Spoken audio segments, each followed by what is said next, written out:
Thank you for signing up for Taxomate. This guide will walk you through our quick setup process.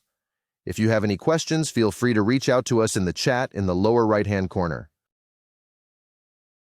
After signing up for a Taxomate plan, the next step is to select all marketplaces you would like to connect. You can connect as many marketplaces in each region at a time. You can always connect additional marketplaces after quick setup is complete. With Taxomate, you can effortlessly manage your finances across multiple marketplaces, ensuring accurate and timely reporting. Once you've chosen your desired marketplaces, simply click the Connect to Amazon button to seamlessly integrate your Amazon seller account with Taxomate.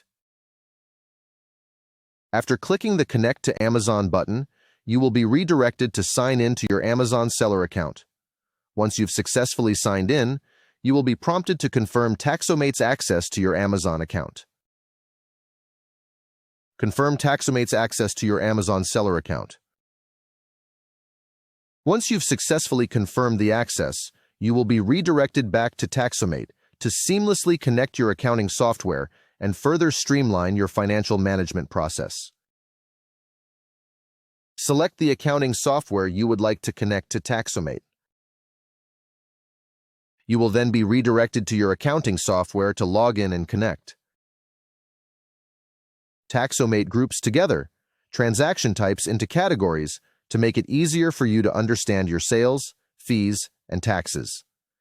Taxomate can automatically set up these accounts for you in your accounting software and map these to the Amazon transaction types. Alternatively, you can manually map these categories to accounts you have set up in your accounting software. If you elect to manually map accounts, you will be taken to an additional step. If not, you will be taken to the final step, the payment settings. If you are using QuickBooks, select the bank account where Amazon makes payments to you. Next, select the bank account or credit card used to pay Amazon when you owe Amazon money. You will also see selections for Invoice Customer and QuickBooks classes. We recommend leaving the Invoice Customer as is. For QuickBooks classes, you can use this to track transactions for each marketplace. Xero allows you to do this with tracking categories. Select the respective accounts for each marketplace. After you click the Proceed to Next Step button, you will be taken to the Settlements page where you can view and send your settlements once you are ready.